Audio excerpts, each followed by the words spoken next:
tanto como saber a qué hora empieza, es saber a qué hora termina, ¿no? Yo, con los años he ido aprendiendo que esto es lo más importante, porque si no la gente empieza a mirar el reloj. Ahora ya no lo hacen, porque todos son digitales, pero si tú estás predicando y ves que la gente hace así y mira, dices, tengo que hablar. Bueno, pues entonces, yo tenía entendido que yo me tocaba hablar sobre la comunión a los enfermos y el viático dentro de la pastoral de la salud, ¿no? Y luego diremos alguna cosita en la segunda parte sobre alguna pista de cómo acompañar, ¿no?, en el sufrimiento que ocasiona la enfermedad, ¿no? Bueno, lo primero es que la pastoral de la salud es esto, pastoral de la salud, no es pastoral del enfermo. Y por lo tanto, es objeto de nuestra caridad pastoral el enfermo, quienes les acompañan, quienes les cuidan, y todos aquellos que sufren como consecuencia de la enfermedad. Porque no pocas veces, bueno, es verdad, o sea, digamos que en nuestro punto de mira, cuando digo nosotros, me refiero a mí, a la pastoral de la salud. A nosotros os tocará mirar eso, o vete tú a saber dónde os van a poner a enfocar, ¿no? Pero en la pastoral de la salud es verdad que en el centro está la persona que padece por la enfermedad, no el enfermo. A mí me parece muy importante cuidar el lenguaje, porque el lenguaje no solo expresa el pensamiento, es que lo contiene y crea pensamiento, crea manera de ver. Entonces, entretenerse en decir personas que padecen por la enfermedad no es lo mismo que decir enfermos. Puede parecer que es lo mismo, pero no son lo mismo, ¿no? Y por eso el campo en la pastoral de la salud se abre. Y por la misma razón, bueno, pues es verdad que nuestra mirada, la mía, está dirigida fundamentalmente a las personas que padecen por la enfermedad. Y ahí está, en primer lugar, el que tiene la enfermedad. Hace pocos días me daba la noticia un buen amigo que su mujer tienen 4 hijos que son un encanto. Yo creo que uno de ellos, a poca suerte que tengamos, será seminarista, ¿no? Hay que comentarle. Y hablando con ellos, a ella le han descubierto un cáncer serio, con mal asunto. Yo antes de ser cura era médico, y por eso a veces estas cosas me meto un poquito más, pero es defecto profesional. Entonces, oye, ¿y cómo es? ¿Y qué te han dicho? ¿Cuáles son los apellidos del cáncer? La verdad es que el panorama. Y dices, y ahí te das cuenta de una manera evidente, ella sufre porque ve peligrar su vida.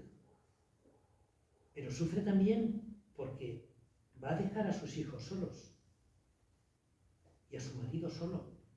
Y el marido sufre con esa noticia por la enfermedad porque ve a su mujer sufrir. O sea, es un sufrimiento compartido.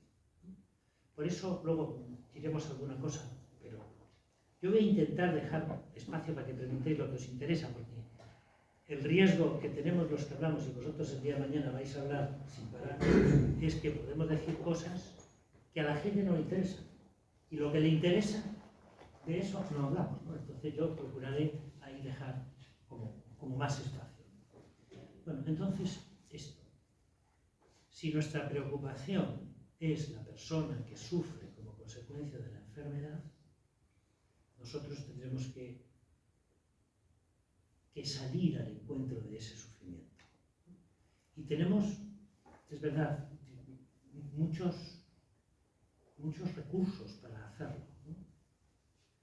Está el recurso de la palabra no de la nuestra, de la palabra que se funda en la palabra de Dios y que trata de reavivar la fe y la esperanza, ¿no? Por eso, cuando decimos dar la comunión a los enfermos, dar la comunión a los enfermos no es ponerlos en fila o ir casa por casa o cama por cama, pim, pim, pim, pim, pim, pim, pim, cuerpo de Cristo, que te vaya bonito, chao. No.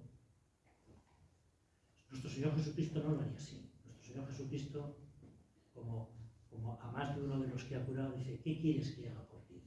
Señor, que vea. Pero hay un diálogo previo. Señor, ¿qué quieres que haga por ti? Entonces, bueno, nosotros tenemos en ese sentido que ser capaces de, es verdad, llevamos el recurso de los recursos. Cuando damos la comunión a los enfermos, es muy importante que también tengamos clara conciencia de que llevamos el tesoro de la Iglesia. Llevamos a Cristo mismo. O sea, es que no es una estampita, que no está mal. Yo, como Gerardo me empuja mucho con lo de las estampas, hubo un año que hicimos 50.000 y tenemos estampas para varias jornadas, ¿no?, del enfermo. Pero bueno, que está bien, o sea, llevar una estampa muchas veces puede ayudar, porque viene una oración que a uno le sugiere y le puede llenar de consuelo, de esperanza, ¿no?, o una imagen, ¿no?, que sea evocadora. Bueno, perfecto. Pero primero, llevar una palabra de aliento. Una palabra de aliento empieza por esto. ¿Cómo estás? No, ¿qué tienes? No, ¿cómo estás? Yo recuerdo que hace muchos años, pues ya llevo de cura 33 y entonces era seminarista en etapa de pastoral. Mi padre murió de un cáncer de pulmón, duró 3 meses. Pero me acuerdo que todas las noches, entonces no había móviles, ¿no?, y los amigos y los compañeros del curso me llamaban, aprovechaban que, ¿cuándo estás en casa? Pues normalmente es más fácil a la hora de cenar que a la de comer, ¿no? Y entonces, pues todos los días, me llamaban casi todos. Oye, José Luis, ¿cómo está tu padre? Y yo iba dando el parte. Parece que lo razonable es preguntar por mi padre, ¿no? Porque el motivo de llamarme es que se preocupan por la salud de mi padre, pero en el fondo se preocupan de más cosas. Y hubo uno que me dice, me llama, digo, y empiezo a darle el parte. Digo, mira, Javi, mi padre ha pasado por este... No. No he llamado para preguntar cómo está tu padre.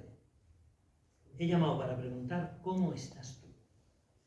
Y lo que hubiera sido una llamada de 1 minuto y decir buena noche, mala, con dolores, sin dolores, aguantar a tu amigo al otro lado del teléfono, que es más duro que cuando puedes interactuar y darte un abrazo llorando y desahogándose por la congoja, ¿no?, pues de la situación que toca vivir. Entonces dices, yo esa lección que la aprendí entonces no se me olvida. Y siempre pregunto, ¿cómo estás? Bueno, dormido, no. He preguntado, ¿cómo estás? También hay que ayudar a la gente, porque todo esto irá como preparando el corazón para después recibir a Cristo y que esto pueda dar mucho más fruto, ¿eh? No, ¿cómo estás? Porque hay que aprender a verbalizar, a objetivar nuestro estado de ánimo. Y a veces habrá que decir asustado, solo.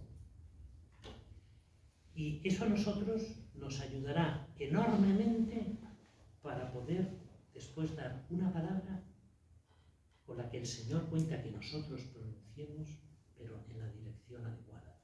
Y que preparará para una recepción más fructuosa de la Sagrada Comunión. Entonces, distribuir la comunión a los enfermos, a las personas que padecen por la enfermedad, no es solo algo físico, ¿no? Yo he tenido la suerte de estar ingresado por el COVID, como muchos en el mundo, pero digo, he tenido la suerte porque el gerente del centro donde estaba hospitalizado, claro, yo tengo la suerte que muchos compis míos son gerentes, jefes de servicio, están a punto de jubilarse, pero bueno, entonces, aunque vayas a la pública, pero tienes tus cositas, vamos a hacer esto es corruptela pura. Y entonces tenía ingresada a mi hermana, una de mis hermanas, con un cáncer de páncreas, que en fin, duró 3 meses después, pero que también estaba con el COVID. Y me dice, ¿quieres que te ponga en la habitación de tu hermana? Digo, no me hagas semejante regalo, ya estoy ingresado 2 semanas con el oxígeno ahí colocado. Claro, el capellán, cariñosísimo todos los días, yo te dije, oye, no te la juegues por mí, o sea que es verdad que te agradezco enormemente poder comulgar todos los días, ¿no? Pero me dijo, no, yo, José Luis, que sepas que los dejo para el final, toda la de COVID, y me pongo todos los aparatejos tú no estuvieras, no porque seas el delegado, aunque tú no estuvieras, yo vendría. Bueno, pues dices, el ratito de estar con nosotros, bueno, pues eso que yo tenía la suerte de estar con mi hermana al lado, que podíamos hablar antes, durante y después. Para mí fueron 2 semanas que fueron un verdadero regalo. Pero cuánto se agradece que no sea la visita al médico. Bueno, es que te duele, No sé si hará mucho que no vais al médico, pero yo, incluso cuando me ven mis amigos. Bueno, entonces, José Luis, me dices que lo de la cadera, no levantan la mirada, Oye, por cierto, ¿cómo está tu madre? Joder, dices, Juan Carlos, mírame. Nosotros hemos aprendido a ejercer, yo también he ejercido de médico rural, hemos aprendido a ejercer de otra manera. Oye, mírame. Digo, porque para mí es más importante que me mires que lo que me vas a decir al final. Dice, bueno, a tu edad normal. Pues claro, ya la tuya, jodido, también, que estás como yo, ¿no? Entonces, preparar la recepción del sacramento es importantísimo. Y para prepararlo hay que saber preguntar, para saber escuchar y después pedirle al Espíritu Santo luces. No para dar soluciones, que no las tenemos. Porque muchas veces la pregunta es, ¿por qué a mí?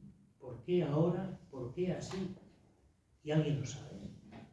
Solo el Espíritu Santo lo sabe. Yo no tengo ni idea por qué te ha dado ahora en estas circunstancias y de esta manera. No lo sé. Solo sé una cosa, que Dios sacará un bien enorme de todo esto. Bueno, podré dar palabras que ayuden a que el otro descubra el valor, ¿no? El sentido, que les lleve consuelo, que les pueda animar la esperanza, ¿no? Pero no tengo la solución. Por eso no hay que tener miedo a preguntar por el sujeto, cómo está el sujeto, escuchar y luego hablar. Y dejarse preguntar, no hay que tener miedo, porque tantas veces el enfermo, aunque pregunte por qué a mí, en el fondo, no está preguntando esto. Lo que está expresando es un desconcierto monumental, ¿no? Y una cierta desesperanza, ¿no?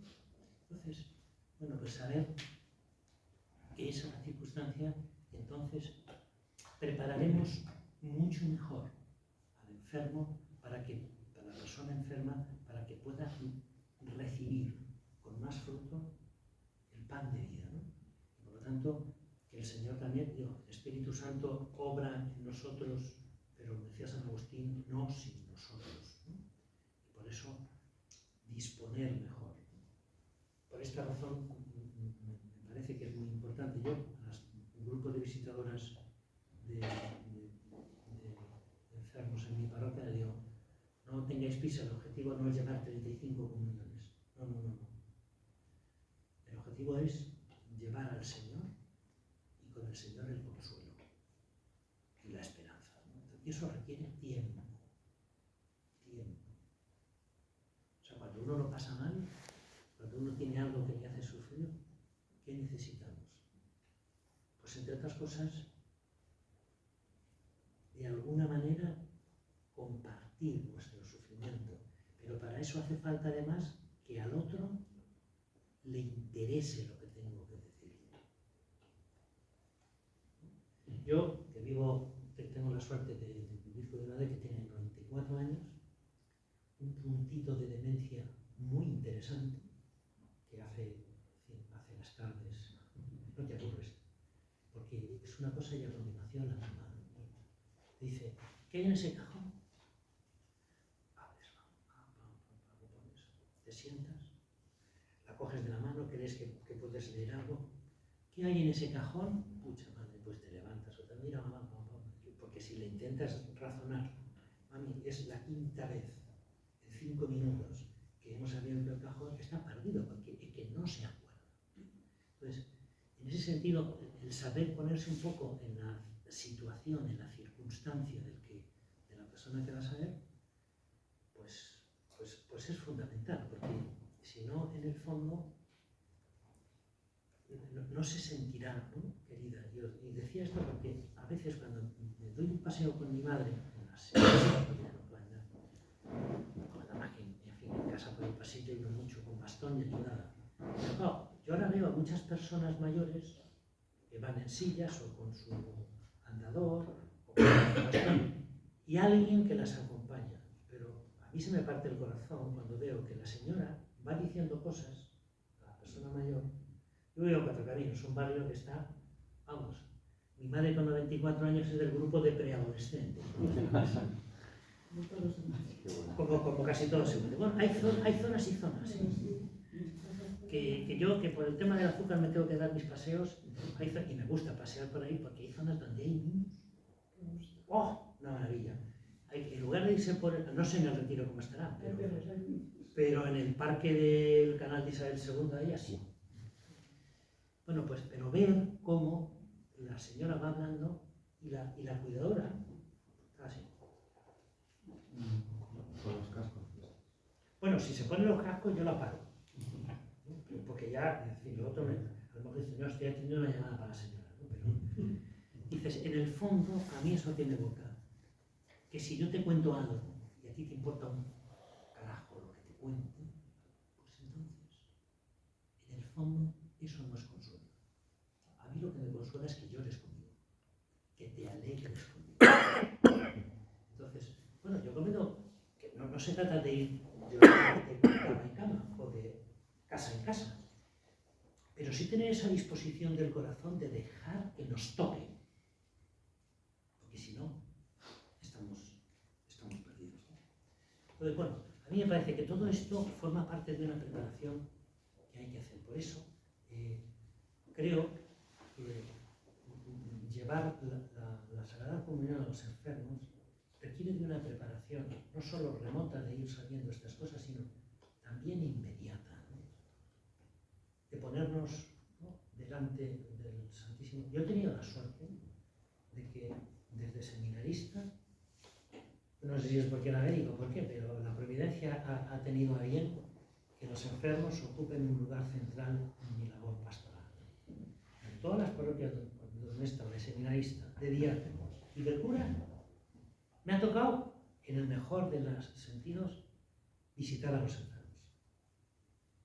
Y bueno, a mí me parece que eso es un lujo, ¿no? Y me acuerdo que me ayudaba muchísimo, que dices, bueno, hoy llevaba mi lista con los nombres, ¿no? Y como tengo, en fin, entonces no había esto, era con papel, pero te apuntas. Y si te había dicho una cosa, como yo de memoria, ando ya un poquito muy trabajado, me apuntaba una nieta que está no sé qué, marido, que alguito de lo que me ha contado la última vez que he ido y que sé que la preocupa, ¿no? Para después de escucharla, por decir, fulanita, oye, ¿y tu nieta cómo está? Que sepas, primero tiene que ser verdad, que sepas que rezo por ella. Para eso hay que hacerse una lista. Yo desde entonces la tengo y la miro todos los días. Me levanto, ofrezco al Señor la jornada y antes de hacer la cama, ni ducharme, ni nada de nada, me preparo un café y mientras me tomo ese café, la lista por los que voy a rezar hoy de manera particular. Entonces, bueno, cogerte esta lista, dice, voy a visitar estos 5 enfermos, toda la mañana, 5 enfermos, y pronunciar sus nombres delante de Cristo. A mí me parece que es muy importante. No solo decir, Señor, acuérdate de las personas que no está mal, o sea, que no digo. Esto es mi opinión personal y mi experiencia, al que le sirve bien y al que lo parezca, en fin, como sobre esto no hay magisterio ni pontificado que valga, ¿no? Y espero sí, rezar, ¿no? Pronunciar su nombre, ¿no? A que no nos da igual cuando dice, oye tú, a que te digan, oye José Luis. Bueno, yo oigo mi nombre y ya se crea un clima más amable, ¿no? Oiga. Bueno, pues dices, este tío no sabe quién soy. Le prestaré una atención relativa, ¿no?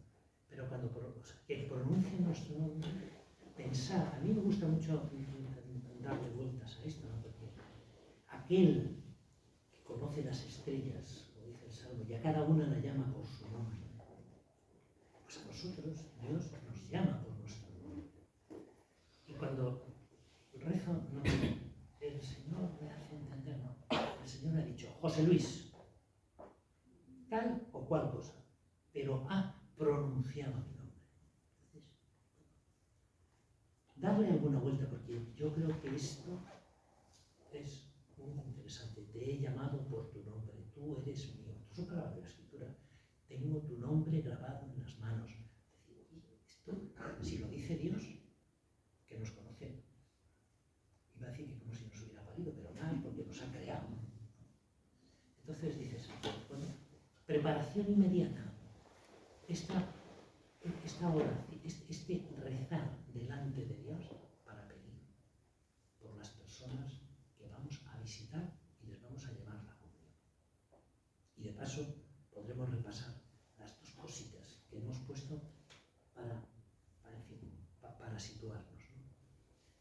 Y luego, es decir, después de esta preparación, digamos así, más inmediata, salir a visitarles, ¿no? Y luego estar con los ojos y los oídos atentos, porque no pocas veces hay gente, familiares que están ahí, y a los que de vez en cuando también hay que preguntar. Yo, en fin, a pesar de que en mi parroquia hay un equipo de visitadoras, casi todas son mujeres, yo por eso a mí no me extrañaría que luego en el cielo, aunque estemos casi pero que tengan sitio preferente en la parroquia. Yo creo que vamos a estar mínimo en tercera fila, porque los bancos de delante van a estar ocupados, como pasa en las iglesias. ¿Qué están los primeros bancos? Las mujeres. Los pocos hombres que hay, de la tercera para allá. Digo, pues en el cielo va a ser una cosa parecida. De vez en cuando lo digo por animales, ¿no? Si quieres estar en primera fila, pues da un pasito al frente, ¿no? Bueno, pues eso, que yo estoy convencido que a pesar de que hay visitadoras, yo digo visitadoras porque te digo el 100%, no el 90%, el 100% son mujeres. Pero los curas también vamos, y me parece que es importantísimo. Y ahí vas descubriendo, bueno, pues que esto, yo me acuerdo de la última persona que he visitado, pues claro que es una señora que ya está un poco como mi madre, más para allá que para acá, pero, y que de vez en cuando dice que quiere confesarse, claro, a la hija le da apuro, yo no te doy ningún apuro, que menos conmigo, que yo tengo a mi madre como la tuya. Y yo a mi madre la confieso, porque me dice, los domingos le pongo la misa en la tele, pero está Pablo, va a sacarla a la misa, que a mí está sola con una tarde, le pongo los cascos. Y de vez en cuando me dice, presta atención, que te vendrá bien, ¿no? Y ahí me dice, bueno, pero que yo antes de comulgar me tengo que confesar, ¿no? Digo, sí, madre, ¿tú sabes que tu hijo es cura? Sí. Y me llama mucho la atención porque cuando confieso a mi madre me llama de usted. Ojo, madre de 7 hijos y mandando desde los 14 años ella. Se quedó huérfana de madre. Bueno, pues, si vas atento, te das cuenta cuando entras en la casa que además de la madre que está así, y que estás un ratito con ella, la confiesas, por amor de Dios, ¿no? Es que yo me pregunto, Señor, ¿tú qué harías? Pues no acogerla, ¿no? Y ya está, y no hacerte muchos problemas teológicos. Hay la conciencia suficiente.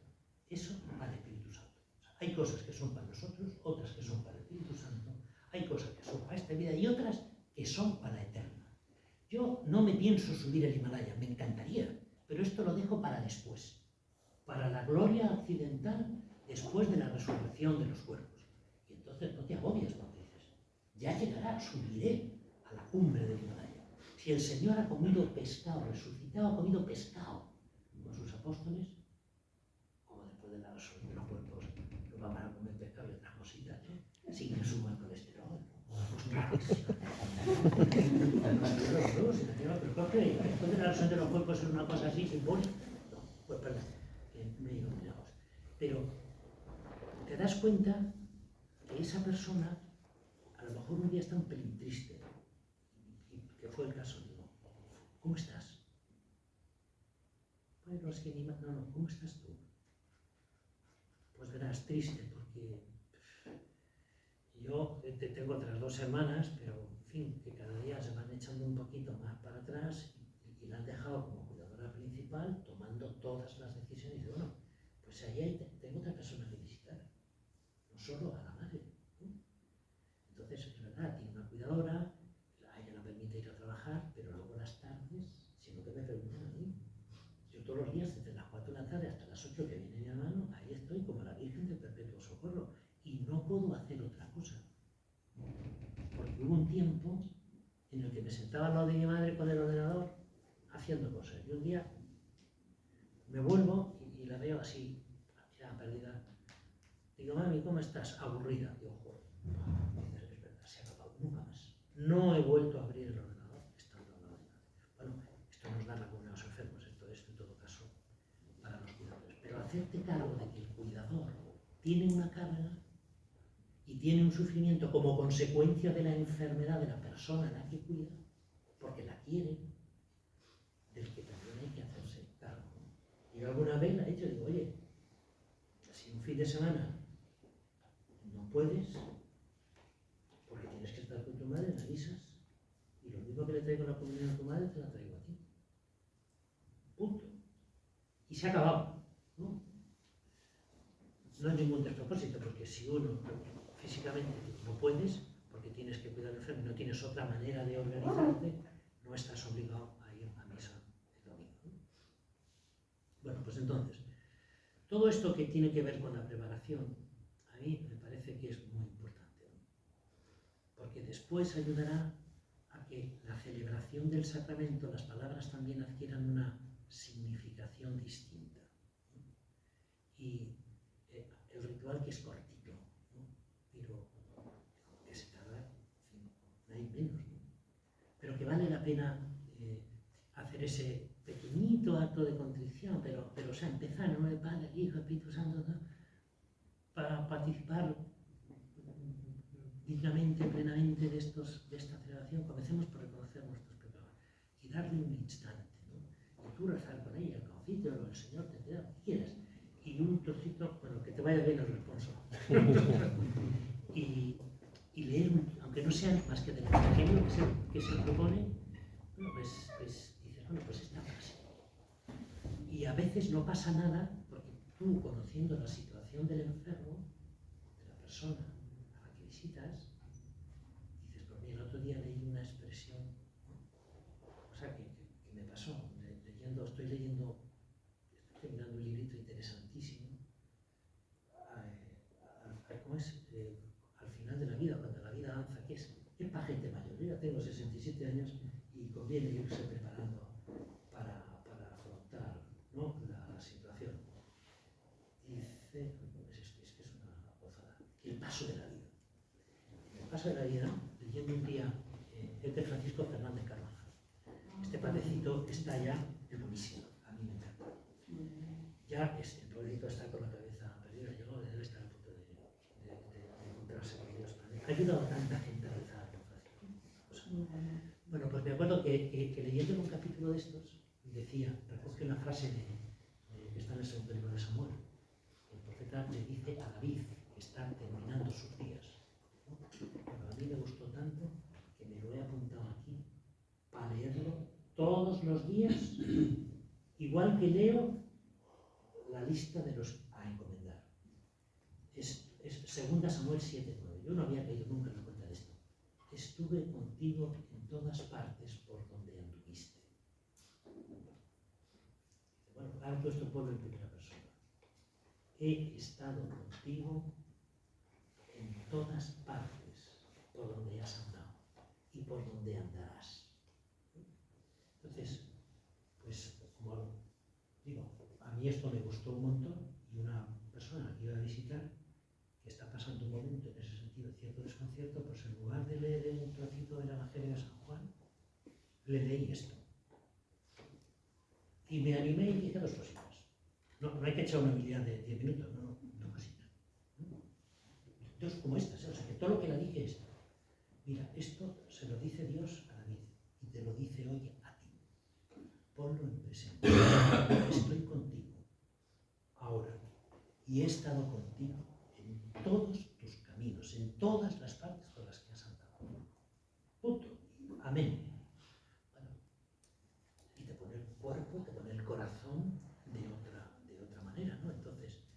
también en el momento de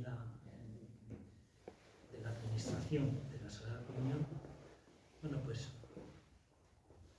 la creatividad litúrgica no está para inventarse las cosas, pero se trata de una breve palabra de Dios, una lectura breve, un texto breve de la palabra de Dios, para que ayude a disponernos a comulgar, ¿no?, de la mejor manera, ¿no?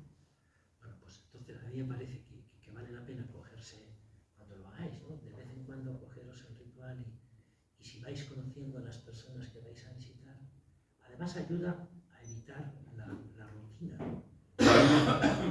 Dices, oye, pues fíjate, el otro día leí una cosa, o a esta persona que está pasando una situación particular, a lo mejor esta expresión del Evangelio, o esta expresión del Salmo, entonces dices, bueno, pues utilizarla en lugar del texto que propone, ¿no?, que no es un ritual como, no, que hay mucho margen de maniobra, ¿no?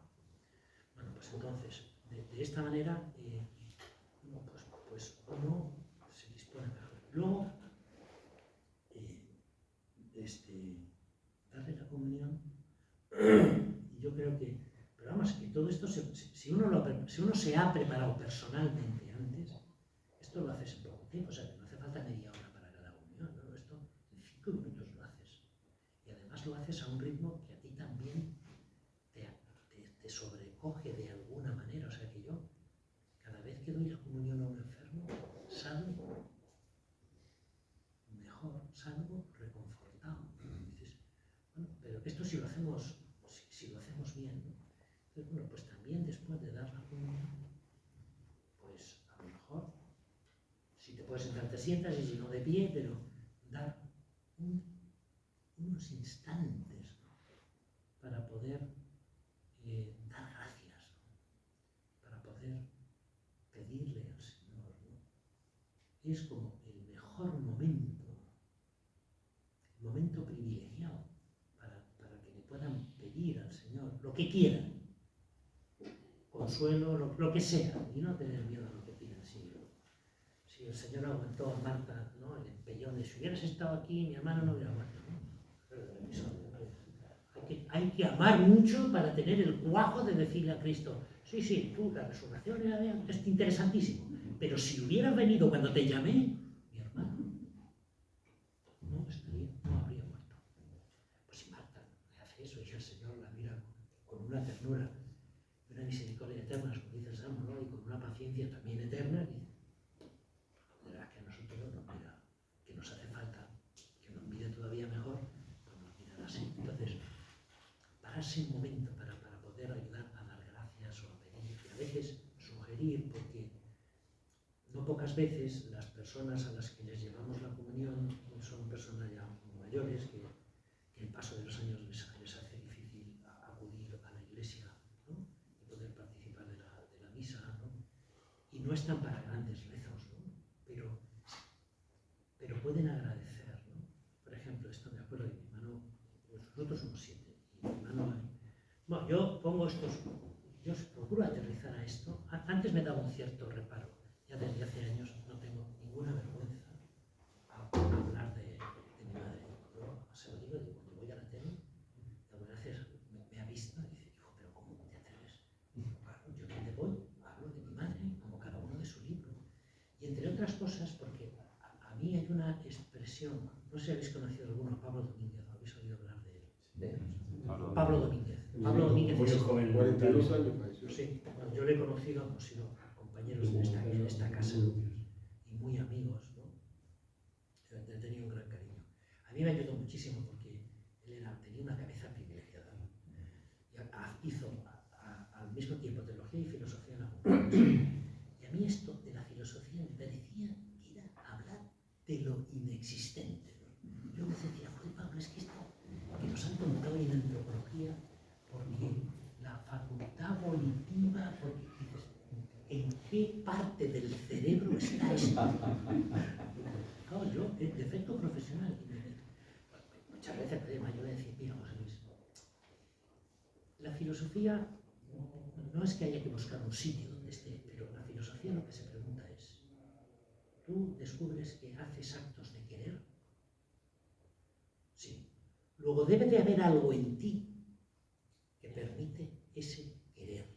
Entonces la filosofía lo que hace es, con este instrumental, comprender mejor a la persona. Y entonces ahora podemos decir que la persona es un sujeto que tiene deseos. No te empeñes en colocar el deseo en el sistema límbico, donde toque. Pero que tiene deseos es un hecho. Bueno, pues entonces me acuerdo que un día le invité un año, estaba yo entonces en Perú, director del seminario de Lima, y le invité a que nos diera la formación permanente y los ejercicios a los curas, que fue un exitazo. Y entonces, en una de las charlas de la formación permanente, nos dice a un número de curas que estamos ahí, dice, los clérigos tenemos un defecto muy común, que es movernos siempre en el terreno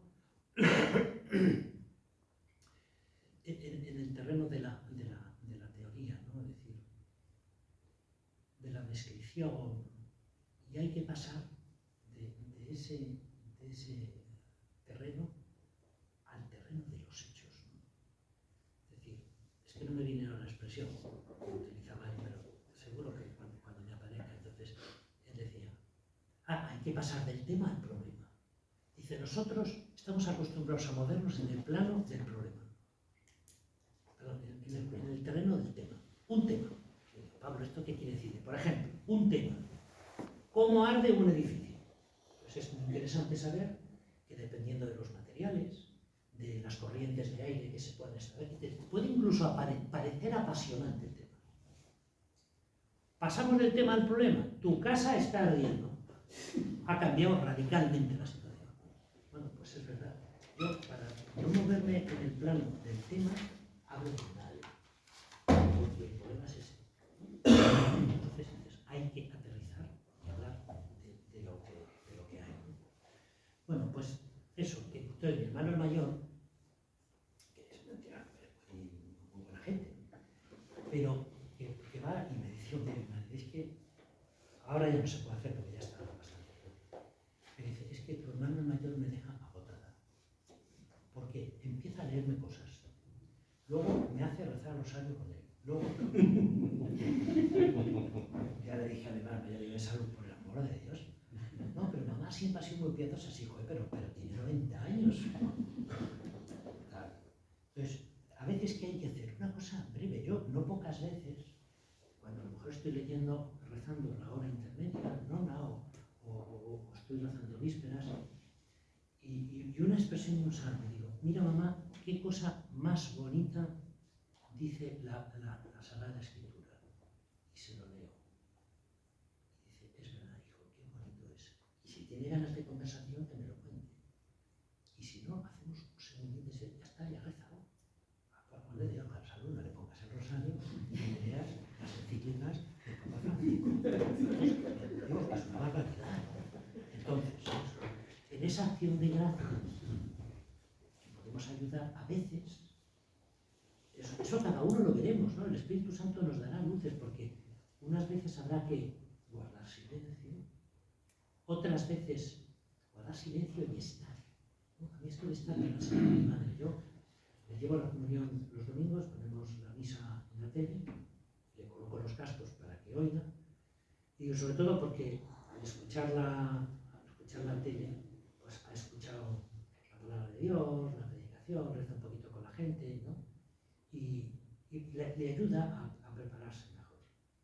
Entonces, cuando llegue el momento que todo el mundo va a comulgar, me levanto, voy a por el Santísimo, le doy la comunión, y antes pues, cogía la teca y me la llevaba a mi cuarto para ir a guardar, y luego cuando bajara a la parroquia, pues devolverla. Pero hace unas cuantas semanas, casi un par de meses o 3, me dice un día mi madre, no te vayas cuando acabo de comulgar, porque prefiero que estés. Bueno, yo todavía no sé si lo que tienes es un cierto, que a veces tienen crisis de miedos, ¿no? Las personas mayores, en fin. Pero el caso es que a mí, dije yo, es verdad, o sea, decir, Señor, no lo puedo dejar solo dando gracias.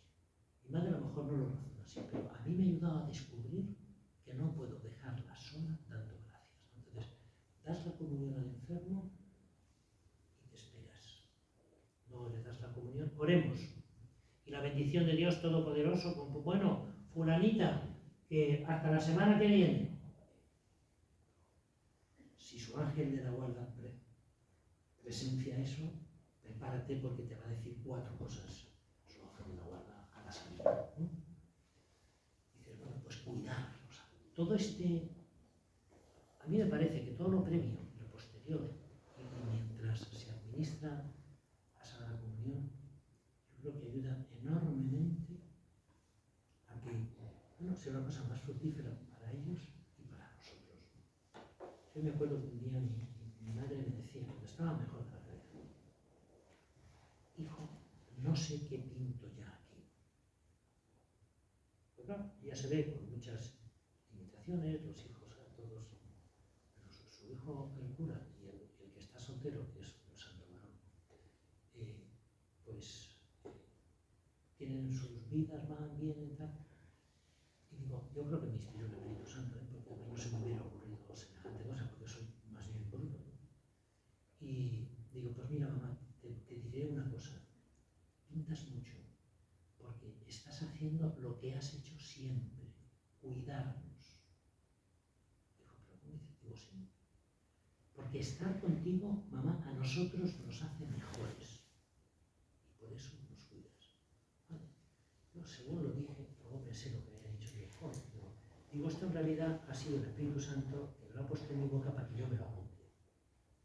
Para que aproveche a no perder la oportunidad de estando con mi madre, y cuando yo digo mi madre, ahora pongo lo que quieras, con este enfermo, con esta otra persona, con este cuidador que lo está pasando mal. Entonces, yo creo que en todo ese contexto, bueno, pues uno descubre que llevar la comunión a los enfermos es mucho, porque el centro es llevarles a Cristo, ¿no? Pero que no se puede despachar de cualquier manera. Esa es mi opinión. Y nos quedan 8 minutos. Podéis estar de acuerdo o no. Manifestar vuestra opinión o preguntar, o nos vamos a tomar un café si es que nos lo dan en algún sitio. que yo no tengo ni idea de si está previsto. Café no. Café no. Es que eso hay que apuntarlo. Pues, lo del café. Sí. No, es que uso un médico. A mí eso me es una cosa que me acuerdo. Pero ¿qué vamos a hacer? Como tantas otras cosas.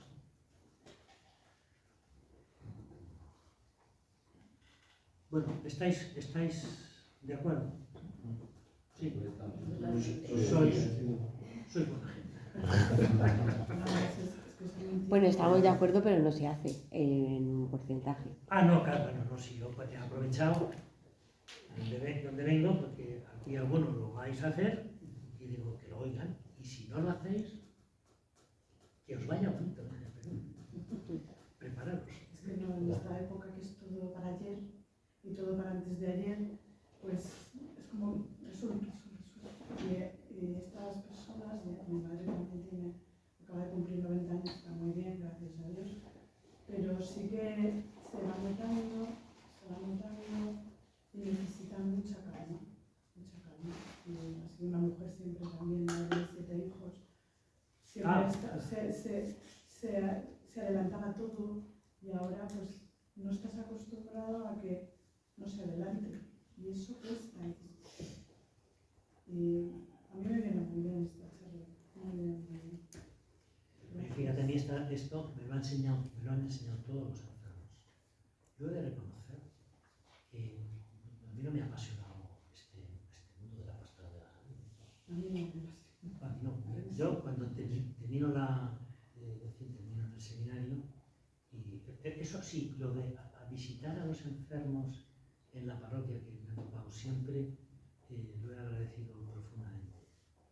Pero me acuerdo que mi obispo, Francisco Guzmán, que ya está en el cielo, entonces a mí me pidió la división de la diócesis, yo estaba en Móstoles, en el más allá, ¿no? Y bueno, dije, pues me ha tocado aquí, pues aquí me quedo, ¿no? Y me acuerdo que don Francisco me dijo, hombre, José Luis, me vendría muy bien que fueras de capellán hospital de Móstoles, entonces solo había un hospital. Digo, vos, don Francisco. Digo, ¿usted me mandaría a la parroquia donde vive la novia que deje para ir al seminario? Me dice, no. Pues no me ponga a prueba, porque a mí me ha apasionado la medicina. Entonces prefiero que no, pero mira, luego la vida ha hecho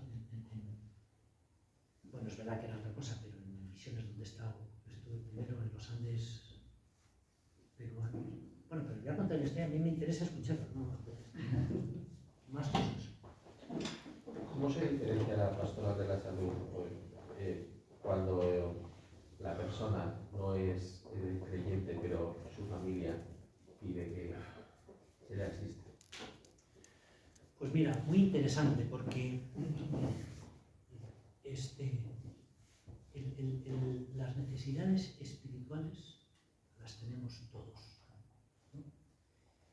Y todos necesitamos cariño, todos necesitamos que alguien padezca con nosotros, que sea la verdadera compasión que nos la da.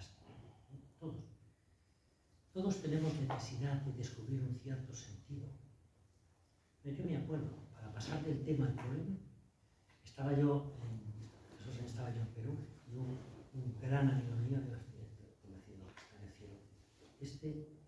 mi amigo Sote, hicimos juntos el instituto, la carrera, era un genial, estupendo, y en fin, le salió un cáncer de colon que duró menos de un año. Y yo estaba muy pendiente de él, pero claro, a 10.000 kilómetros, pero pendiente parecía, bueno, cuando esto se esté acabando, me voy porque quiero acompañarle sus últimos días. Y mi amigo Sote era del Atlético de Madrid y yo de Madrid. Era de izquierda, pero muy de izquierda, y yo nunca he sido de izquierdas. Y además era no agnóstico, ateo militante. Pero nos queríamos muchísimo. De hecho, no se casó por lo civil, pero yo no dejé de ir a su casa con frecuencia, como hacía siempre, a cenar y a estar con su mujer, con sus hijos. Dentro de un par de meses voy a casar a uno de sus hijos. Entonces, bueno, cuando quedaba poco tiempo, me vine y me pasé muchas tardes en el Ramón y Cajal, los dos charlando. Y él necesitaba decir lo que tiene en el corazón. Entonces, yo no le iba a hablar del Evangelio, cuando lo escucho. Y cuando me dice, José Luis, ¿qué sentido tiene todo esto? Yo, verás que no puedo tirar del argumentario, ¿no?, al uso. ¿No? Pues mira, no lo sé. Pero sí te puedo decir una cosa, Sote. ¿Cómo estás afrontando el final de tu vida? Porque tampoco se puede negar a la gente. ¿Cómo está? Además, él lo sabía perfectamente. El médico que le estaba tratando era compañero nuestro y le dijo, mira, Sote, esto es lo que hay. Y de hecho no salió del hospital, o sea que...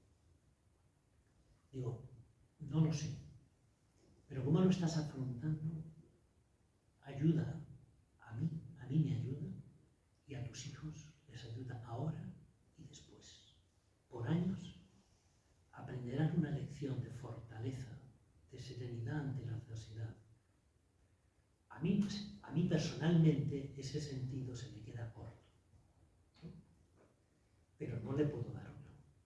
Pero sí tiene necesidad de preguntar, y uno tiene que pedirle al Espíritu Santo lo que yo no lo llevaba pensado. El Espíritu Santo sobre la marcha me lo resolvió, ¿no? Porque el que está interesado realmente en resolverlo es el Espíritu Santo. Entonces dices, bueno, esto, y luego conversaciones de recordar, ¿no?, detalles del cariño de sus hijos, de su mujer, de la importancia de amar. Y un día me dice, pero que nos pasamos tardes cogidos de la mano, él sentado en la camilla, y un día me dice, va a entrar la enfermera y va a decir que si somos maricones. Digo, yo me voy y tú te vas a morir, o sea que piénselo. Vimos incluso un partido, un Madrid-Atleti, la única vez en mi vida que hubiera deseado que el Madrid perdiera con el Atleti. No me ha vuelto a pasar. Y le ganamos al Atleti. Y mi amigo Sote decía, estos cabrones, ni 10 de dónde me dan una alegría. Entonces dices, ¿qué se puede hacer? Cariño, comprensión, tener paciencia. Y un día me dice, en el fondo, José Luis, ¿cómo me gustaría tener la fe que tú tienes? Pero esto yo no se lo he propuesto. Esto un día madurando las cositas, él me lo dijo. Y le dije, pues mira, Sote, yo creo que a mi jefe le interesan más gente como tú que gente como yo. Gente como yo le aburre, porque ya somos pero gente como tú le apasiona. Usted recibió la unción de los enfermos, pidió antes de morirse. Pero si no lo había pedido, punto. Es decir, pero ¿cómo se puede hacer? Pues sabiendo que hay que respetar. Benedicto XVI tiene una expresión preciosa en la encíclica Deus Caritatis, hablando sobre la caridad en la Iglesia. Se dirige fundamentalmente, son 3 números, se dirige fundamentalmente al voluntariado de Cáritas, pero esto a nosotros nos vale también. Dice, el cristiano sabe cuándo es el momento de hablar de Dios. Pero mientras tanto, el lenguaje de Dios es el amor. Entonces dices, ¿qué hacer con estas personas? Pues escucharlas. Mira, hace relativamente poco un buen amigo mío, magistrado, además como ahora van a estar de moda, estos en la cárcel, me dice, tía, oye José Luis, tengo un tío al que quiero muchísimo, lo que es un agnóstico del patio. ¿A ti te importaría hablar con él? Digo, guau, encantado, a mí estas cosas me gustan más que comer con los dedos. ¿Sí? Pero quedamos. Estuvimos hablando como 2 o 3 horas. El éxito fue tal que no volvió a llamarme. Esto el Señor me estaba enseñando una lección, para que aprendas, José Luis, que aquí el que corta el bacalao soy yo y no tú. Y entonces pasan 2 años y me vuelve a llamar mi amigo. Oye, José Luis, que mira, tengo a mi tío que está ingresado con un cáncer, está terminándose, y me ha dicho, si viene tu amigo el cura, aquel con el que hablé, me gustaría hablar con él. Me lo dijo, y como todas las cosas, el momento, eso hay que hacerlo sobre la marcha, cuando lo pospongas. De hecho, si lo hubiera pospuesto un día, hubiera llegado tarde. Pero yo trabajo también en la conferencia episcopal, en el tema de pastoral de la salud, tenía una reunión y dije, de estas cosas que dice, pues Señor, tengo un momento, hay que pasar. Las cosas tienen un orden, primero esto y luego lo otro. Y cuánto me ha alegrado de haberlo hecho así de bien. Bueno, haberlo hecho en ese orden. Entonces voy, estamos hablando un rato y me dice, me quiero confesar. Bueno, estas confesiones que dices son una gozada. La gente piensa y dices, es que los pecadores gordos, los confesores, no, las confesiones buenas son más potentes. ¿No? Y dices, es que yo he vivido así, siendo un agnóstico muchos años de mi vida. Y me dice, bueno, ahora cuando vaya a confesarme, me va a caer la del pulpo. Nada, son las interesantes. Se confiesa, le doy la unción, la Sagrada Comunión, charlamos un rato de lo que él quería, no de lo que yo quería hablar, de lo que él quería. Y cuando terminamos, digo, bueno, oye, mañana me escapo y te veo. Me dice, a mí todavía no sé, lo tengo aquí y aquí. A mí ahora solo me interesa una cosa, ver el rostro de Dios.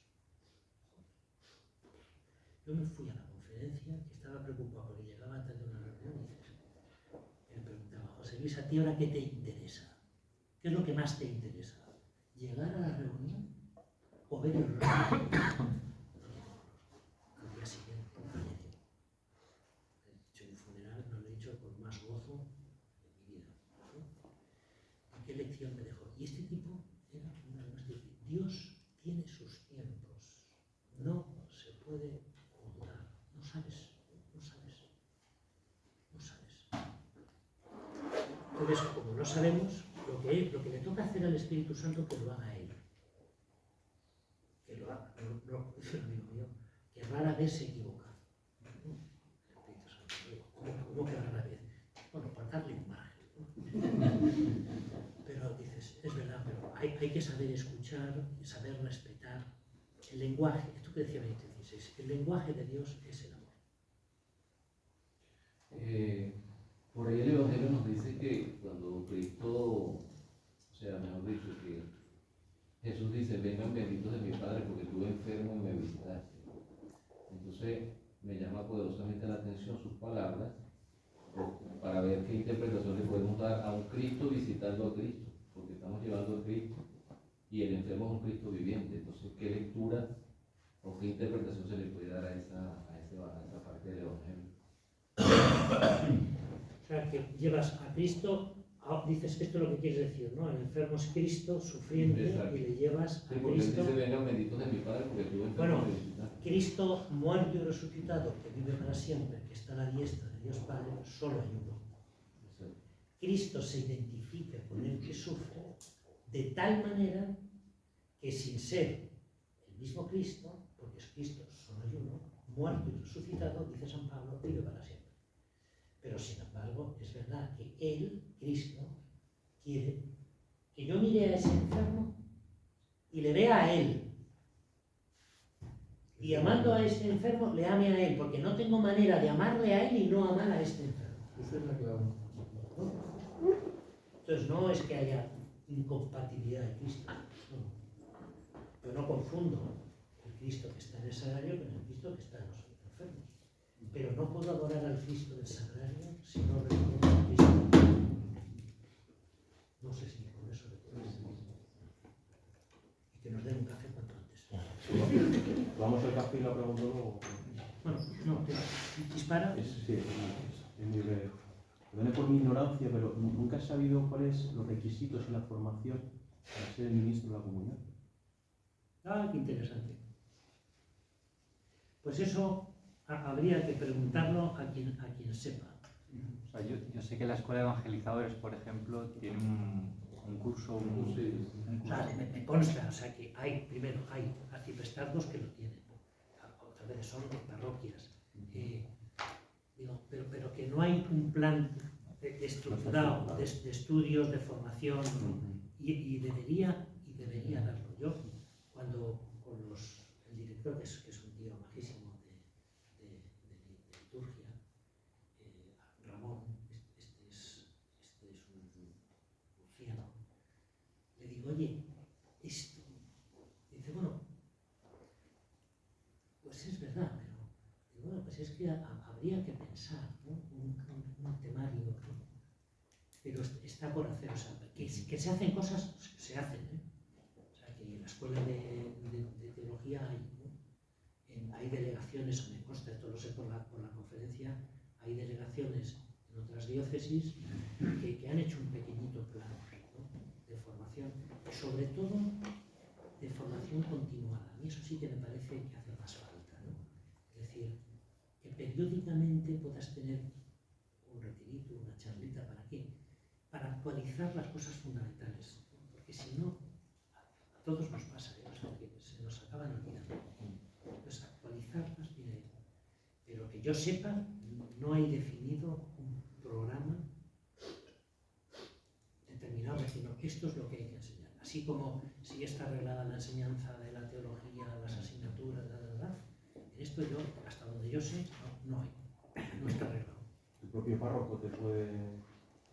Claro, no, las visitadoras de mi parroquia ninguna ha venido a San Damaso. Claro.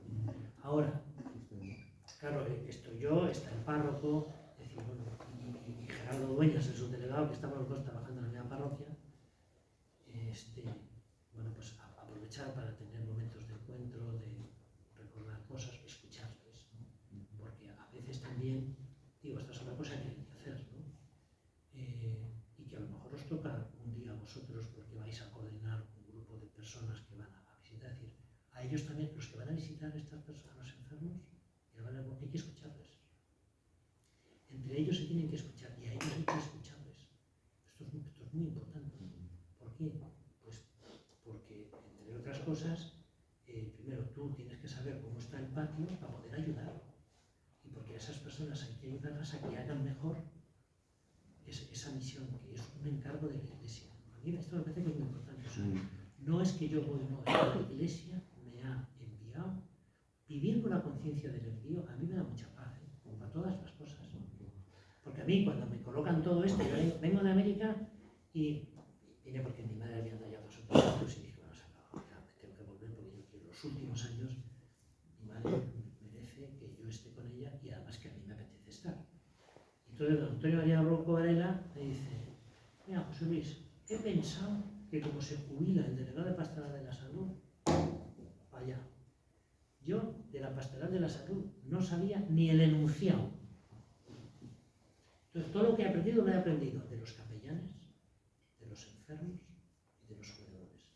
Yo, al contrario que Gerardo Dueñas sí tiene una formación teórica en Pastoral de la Salud. Yo no he hecho ni un curso, ni un máster. Yo todos los máster que he hecho ha sido a la cabecera de los enfermos, con los cuidadores, ¿no? Con los visitadores. No he hecho otra cosa. Pero la profesión de médico te ha ayudado, seguro.